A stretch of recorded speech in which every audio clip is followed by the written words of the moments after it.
Hello interweb. So what I'm doing today is I'm gonna make pretty much a guide about buying consoles used. I mean, not from your video game store, but from like thrift shops or yard sales or what have you. And unless you really have money burning a hole in your pocket, you're probably not gonna want to buy them new. So basically, I'm gonna give you some tips on buying certain consoles and what you need to kind of know about them before you should probably proceed. Alright, let's get started. First off, the Atari 2600. Well, I mean, you really can't go wrong with one of these, but you have to keep in mind it is a 30-year-old console, and when they came out back in the day, they did go through a switch box, like so. And that would go to your television. But the best way to get around that is to get one of these, which takes that useless plug and you can use it just directly on your television. Also, it takes a special AC adapter, which kind of looks like a headphone jack.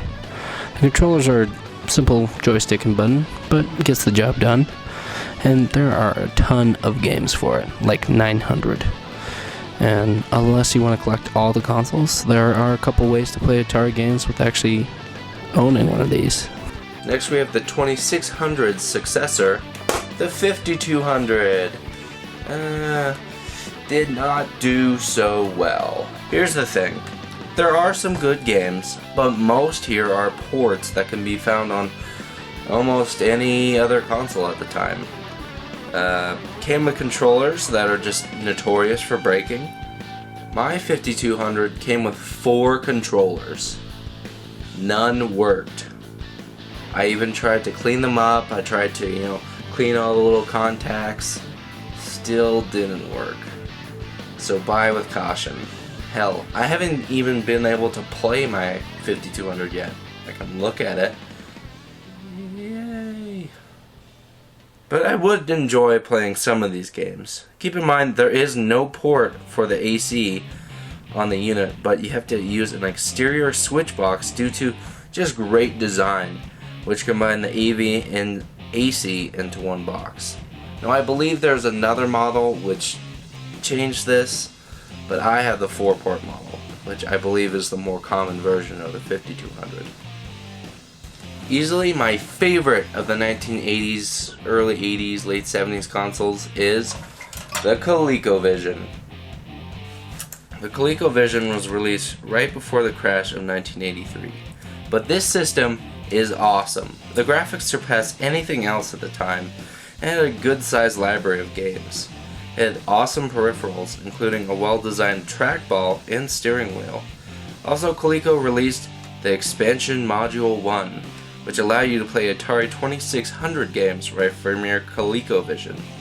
Also, the Intellivision made their own peripheral called the System Changer, which also let you play Atari 2600 games. Atari was really pissed at the time, but they couldn't do anything about it because they could reproduce the Atari 2600 hardware just from off-the-shelf parts. They couldn't do anything about stopping them. But a few precautions. You gotta make sure you get the ginormous power supply, as it is a unique AC port. To increase your ColecoVision playing pleasure, I do recommend getting the action controller. Okay, now the action controller is much improved over the ColecoVision standard controller.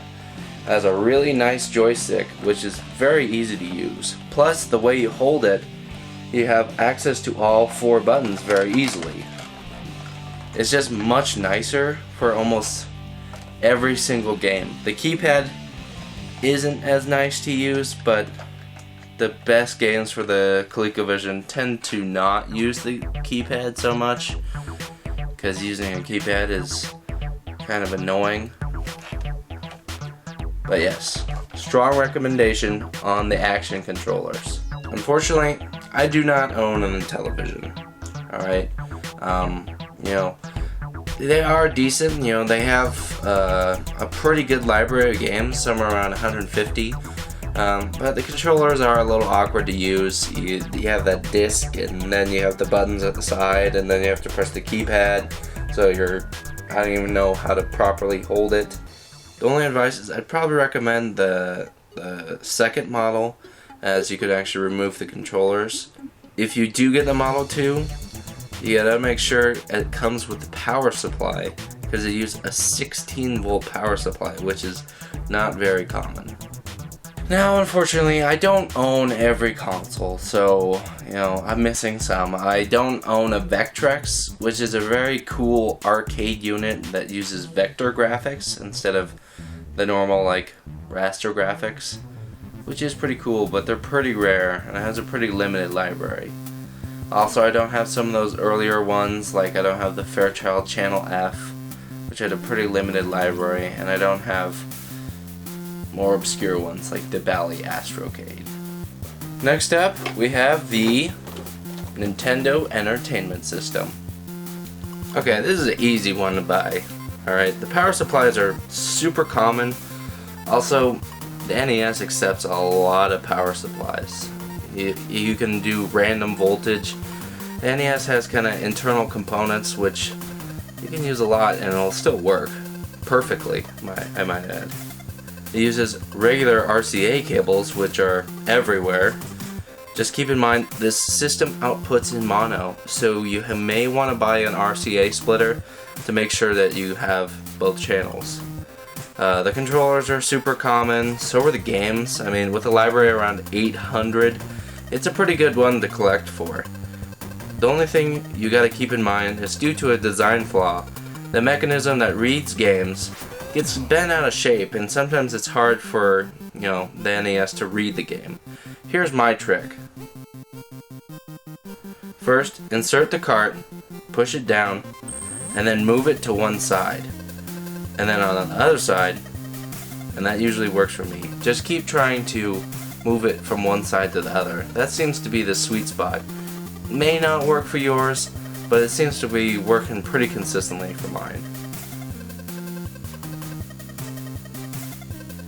Also, it really helps to clean your games. Here's my method. Take 2 Q-tips, wet them a little, and put them on either side of the circuit board. Rub them up and down, which should loosen up all the dirt, and take the dry side and dry it all off. That seems to work pretty consistently, and the games end up working a lot better. Also, if you're going to put any significant time in playing your Nintendo, I do recommend buying a cleaning system. They work wonders. Mine was having all sorts of problems, it was glitching out all the time. But once I actually got the cleaning system, it definitely started improving the performance of my system. So I do recommend getting one. Probably not a bad idea to buy cleaning kits for any of the cartridge systems that you want to consistently use. Sega Master System. Now, what to say about Sega's first North American system? Well, it only had about 100 or so American releases, so about 1/8 of the NES, but it did have more colors to choose from in the actual games. But the sound was definitely inferior to the NES.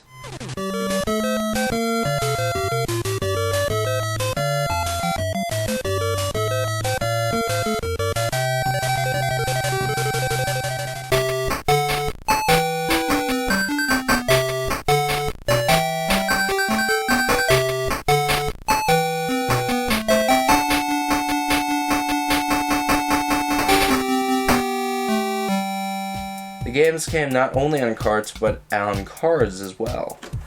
Like the 2600, you don't necessarily have to own a Sega Master System to play the games.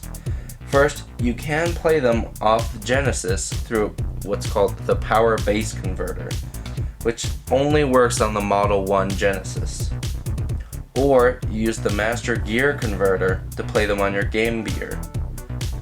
But if you want the console, just know that it uses the same AC and AV adapter as the Genesis Model 1, which are pretty easy to find. Also, you can use the Genesis controller instead of the Sega Master System ones. The system is also great for importing. The Master System was actually really popular in UK and Brazil, and over there it got somewhere around 300 games. So that's something to look into if you're into importing. And also, this thing is regionless. You can just pop the carts right in there. They work fine. No modifications necessary. So I don't own an Atari 7800, and I'm not sure if I'm gonna get one unless I find one cheap. Mostly because, from what I've heard, it's not great. I mean, it was released in 1986, yet it still only outputs in RF, which is lame. The North American controllers are once again kind of awkward to use, with the joystick kind of being up here and the buttons being down there. And it has a pretty small library of games. Once again, mostly ports from others, like arcade ports and that sort of thing. And there's only about 60 games for it. It is backwards compatible with the 2600, which means, once again, you don't need to own the console to play the games. So that is another option. Let's move on to the 16-bit generation with the Sega Genesis. Man, I love this system. The games are really common. They're good to collect because they all come in nice plastic hardshell cases. As for buying the systems, the Genesis has several incarnations. The most common are the Genesis Model 1 and the Genesis Model 2. The Model 1, like the NES, outputs audio and mono, and like I said, same AV cables and AC adapter as the Master System, if that helps you. The Model 1 is only compatible with the power base converter in case you want to take that route for Master System games. The Model 2 removes the headphone jack, also uses a different AV cable, which actually now splits the audio into left and right channels. The controllers are really easy to find and come in many different varieties. The Model 1 and 2 use different AC adapters, which are both pretty easy to find. It's got just a ton of games, and I really recommend buying one.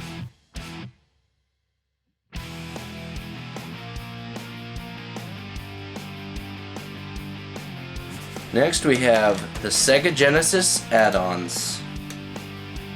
First, a lot of people hate these add-ons, and while the 32X is not the most worthwhile addition, I do recommend getting the Sega CD for several reasons. The Sega CD has a good sized library, around 150 North American releases. Despite the crappy FMV games, there are some really excellent exclusives that are worth owning. Also, when you use the Sega CD, it improves the audio quality for your standard Genesis games and adds true stereo out. If you use the Genesis Model 1 with the Sega CD, you actually have to use another cable to properly use it. One that goes from the headphone jack into a little mixing slot in the back of the Sega CD here.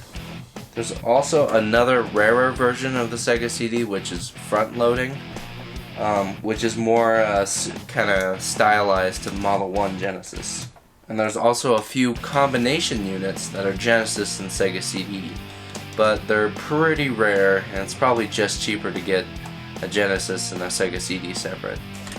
To install the Sega CD, all you have to do is you take your Sega Genesis, go to the back, there's a little cover plate right there. You take it off, there will be a little red thing, you pull it off, expose this little chip, take your Sega CD, and it just pops right into place. And then there you go. That's all you have to do for the Model 2.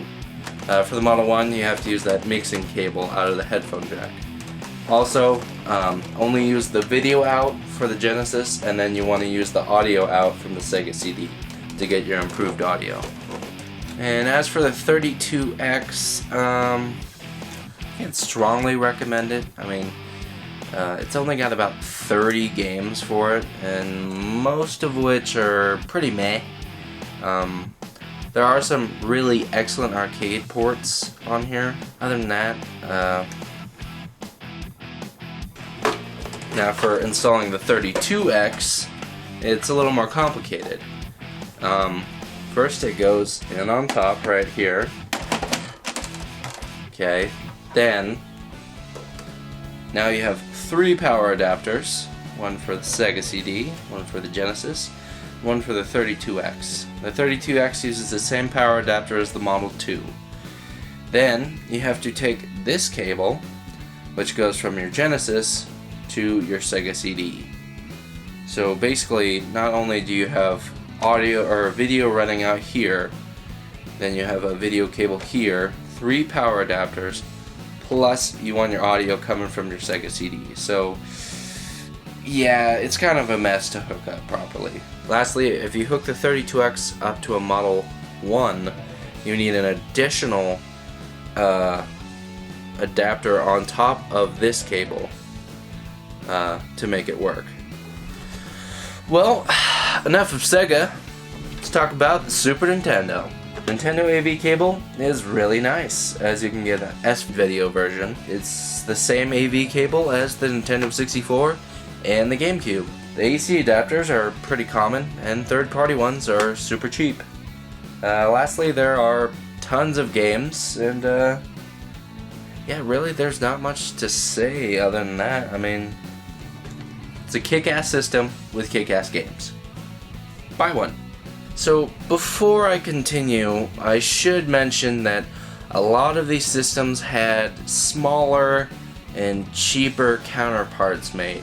Usually towards the end of a system's life cycle, the company would re-release the system, and I don't strongly recommend getting these systems other than for collector's value, as most of them removed a lot of features. Well, sometimes they can do additional things, like the NES remodel had better pins and could play European games. And the Master System 2 actually had Alex Kidd built right into the console. But they usually removed features to make them cheaper to produce. Like the Master System 2 also removed the card slot, so you're no longer able to play card slot games. And the Genesis Model 3 is not compatible with the 32X or the Sega CD. Next up is the TurboGrafx 16 system. Now this is an excellent little system. Didn't get too popular due to some bad marketing, but the games are also pretty difficult to find outside of major US cities, thanks again to the marketing. Also, it only has one controller jack, and it only outputs in RF, and you need an accessory to fix both issues. Why do I recommend this console? Well, first thing, it's just got a nice library of games, okay? Most of the games that you find on the TurboGrafx can't be found elsewhere. Also, there's a big import scene, as the Japanese version, called the PC Engine, was really popular. And kind of like the Master System, there's about 100 games in the US, there's about 300 or so in Japan. And there are some good ones. As for AC adapter, it uses the same one as the Genesis Model 2, I believe. And you can modify a basically RCA cable to just play out of the little pins back here, and it will output in composite video. Make sure that you get a couple controllers with them, because they are not cheap to buy anymore. The TurboGrafx also had a CD add-on, like the Genesis, but it was actually the first CD add-on for any system at the time, but they were very, very expensive to find. Normally, just a unit itself would probably be about $250 nowadays, maybe more. And there are some really good games for the add-on, but you know, it's up to you. There is also another model which is a 2-in-1 called the Turbo Duo, which actually uses different controller ports, so you can't use the same ports as you can on the TurboGrafx 16. As for the next generation of consoles, by this point, most had switched to CDs, but there was one last cartridge system, the Nintendo 64. Now, the Nintendo 64 was a pretty cool console, had a lot of good games, but sticking with cartridges hurt Nintendo pretty badly. Most developers wanted to move to the new compact disc format, and which admittedly held much more data than a cartridge. and was more inexpensive to produce. So the library is down to only about 300 or so games compared to the 700-ish games to the Super Nintendo. Also, the controllers are huge, and depending on what you play, it's sometimes a little awkward to handle. Like I said, the Nintendo 64 uses the same AV cable as the Super Nintendo, but the AC power is unique, as it was a special pack that plugs into the back of the unit and ends with the normal cord, which is nice, but you need the special pack, so make sure you get one. Lastly, what you need to know about Nintendo 64 is held under this slot here. If you open it up, you can see that there's this little black unit right there. Okay? Now, that's the Nintendo 64 jumper pack. Now, it doesn't really do anything, and it's kind of a placeholder, but you need to make sure it's there. If nothing is there, the system actually won't work, which is no good. But mostly what you want to try to find on this one is this. This is the memory RAM expansion.